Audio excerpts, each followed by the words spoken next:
I don't remember too many MMORPGs that existed back in the early 2000s. It was bad enough that many of us still had not escaped from the grips of dial-up or old family computers that could barely check emails, let alone browse websites or play fully fledged games. But this was an era of massive change in the gaming community. Massive online communities were popping up left and right. Things like Neopets, Adventure Quest, and Gaia Online were at their peak popularity. There was World of Warcraft and Guild Wars, but for those on a budget, what else could they do but try and find something free to play? There were a few options out there, of course, with RuneScape being one of the biggest. And then there was FlyFF. FlyFF stands for Fly for Fun. It's a fantasy MMORPG that was created by Gala LabCorp, and it was released globally on Christmas of 2005. The game's uniqueness came in that it was a browser MMO with no download required. The game was hosted in over 13 countries and turned out to be massively popular, hosting over 30 million accounts. But with the company issues and loss in revenue, the game went through quite a few publishers, which made things kind of complicated. There was even supposed to be a sequel to FlyFF, but that was cancelled in 2014. And, just as recently as 2022, FlyFF got its spiritual successor in the form of FlyFF Universe, which is the version that we're actually going over today. Now, I never played the original FlyFF, so it took a little bit more digging to see how the two versions vary. The first major difference between the two versions is that FlyFF Universe is multi-platform. You can play on your phone, your tablet, on your PC. You can play with your friends no matter what platform they're playing on, whether you're on a PC and they're on a tablet and vice versa. You can even play the same character between the platforms, so you can still play FlyFF while on the go. New graphical options were added to the game to make it more appealing. There was an improvement on the user interface, they added new flying monsters in areas that could be accessed in flight, they added multi-language support to the game client, and the game is still growing with new events and updates added to the game on a regular basis. And while FlyFF Universe was a massive improvement on the FlyFF formula and system, unfortunately, like all the other times that the game had to switch publishers and platforms, if you had an old account on FlyPC, FlyFF Legacy, or any other version, that account would be lost as FlyFF Universe works independently from the older versions. Okay, so I have quite a few thoughts on the game itself. Hopping into FlyFF, it was a super cute game. Creating an account is not necessary, but for better account security and less risk of losing your character, all you really need to do is tie your character to your Google account, and you're good to go. The initial character creation is super simple, but it has very, very few options, so a lot of the characters that you're going to see in the game are going to look the same. The game does offer cosmetic items for like in-game currency, but there's also glam items that you can get as part of the microtransaction store, or the cash shop as they call it. So you can create a more custom looking character later on if that's what you decide. When I made my character, there was even some anniversary event happening, so I was given some cool sunglasses and some emerald wings, and those were pretty neat, but of course you see everybody running around with them, so.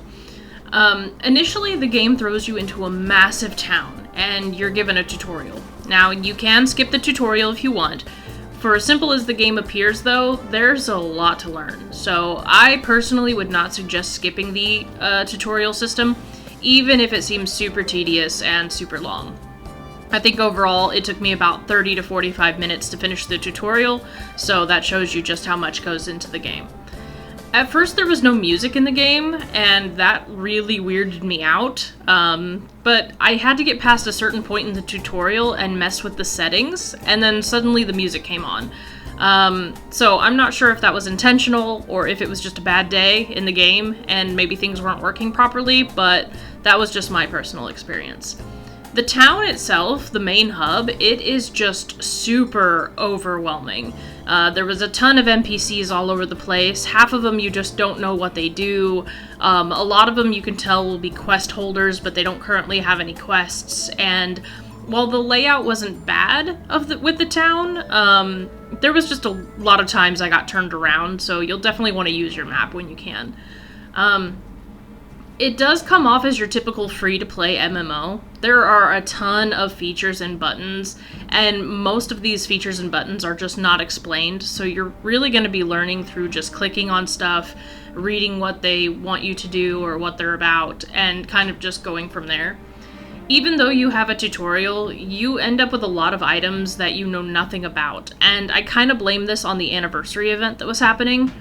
There is a gacha mechanic in the game when it comes to item bags, and I was kind of unaware of it.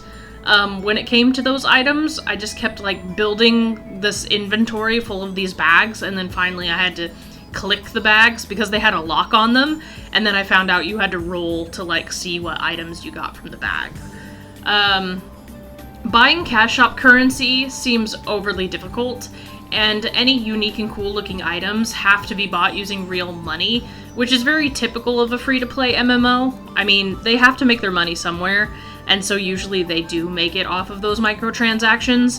But for as much as the game relies on microtransactions, I, for the life of me, just could not figure out how to buy the currency needed for the cash shop, because I was going to check out some of the items, but the system just seemed really complicated and really sketchy, and so I just didn't even bother with it. So I feel like FlyFF is kind of losing out on money because that system's just so weird and so complicated. Even after playing with the settings and making things as smooth as I could in the game, the camera was just odd. I fought the camera a lot. I mean, the game movements are pretty much the same. You can move with WASD, or you can point and click your mouse, which is really nice. Kind of gives me a lot of old Guild Wars vibes. But at the same time, the way that the camera moves to follow the mouse and stuff, if you're using WASD to turn your character and you're trying to like click and drag for the camera, which is typical for MMOs, the camera's gonna snap back and you're just gonna lose a lot of vision, and you're gonna find yourself fighting it a lot, especially if you're used to games like Final Fantasy XIV, Guild Wars 2, and World of Warcraft, that sort of thing.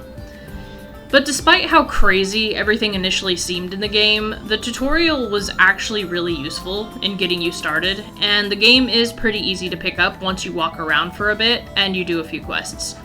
The music and the aesthetics are super charming for how limited it is, and I actually found myself really liking the game for the 6+ hours I ended up playing it. The cartoony style of the enemies reminded me a lot of Bright Shadow, rest in peace. Bright Shadow was another free MMO that has since closed down, and had a fan revival, but again, that server is currently offline. So a lot of playing FlyFF for me was super nostalgic, just because it did really remind me of that other MMO, and that might be kind of the reason that I kept playing it, but then again, it might not be. This might just actually be a fun game. Combat in the game is really boring, and I mean that it is boring.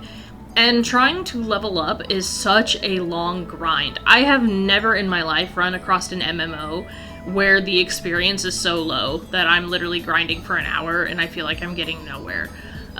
Sure, the quests help, but there's not a lot of quests when you're first starting out, and just sitting there and fighting enemies over and over and over, it just takes way too long for the game to be satisfying. The map in this game actually seems pretty big, and yet there was only the one main town for the longest time. So, despite the game being full of monsters and being of a decent size, with only one main town for your first 15 to 30 levels, it makes everything feel very, very desolate and empty, despite the game itself actually being crowded. Now, I never did find another town that was actually the same as the main hub, so I'm wondering if there's even another town like that at all. So, I can't say. I didn't play long enough.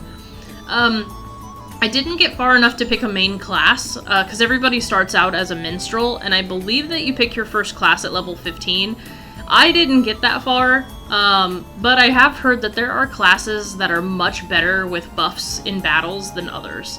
I've heard that all the classes are viable as far as PvE, so if you want to do like the main story quests and stuff, but if you want to do anything extra like PvP and such, that's considered another story when it comes to the classes. So I have heard that there's a bit of a balancing issue. and I do know that max level characters is 120. So, as you can imagine, I didn't even get to level 15, there's 120 levels, so there is content for those that want content, but it really just depends on how dedicated you are to the grind in order to get there, I suppose. So, in conclusion, would I recommend FlyFF? Well, if you're looking for a free time killer, it's really not that bad, but I can't really say that it stands up to the other free MMOs out there. Maybe back in the day, FlyFF was a huge deal because there weren't many options, but nowadays you have Final Fantasy XIV that's free until level 60, and Phantasy Star Online too, that's just free in general, though I'm saving my thoughts on that one for a different video. Guild Wars 2, their whole vanilla campaign is free to play, so you have other options. But if you don't have the strongest laptop or PC and you want to save on some space, since FlyFF requires no download and can be played on a bunch of different platforms, I'm sure there's an appeal there for people that are on a stricter budget money-wise and hardware-wise. It's not a terrible MMO, it's cute and it functions, but it's also really tedious and can get stale pretty fast. If you play it, just play it in chunks, and don't spend half a day on it once, like all at once like I did. Anyways, if you enjoyed this video and would like to see more, please leave a like and drop a comment. Thank you all for your continued support on this channel, and as always, I will see you all in the next one. Ciao, you guys.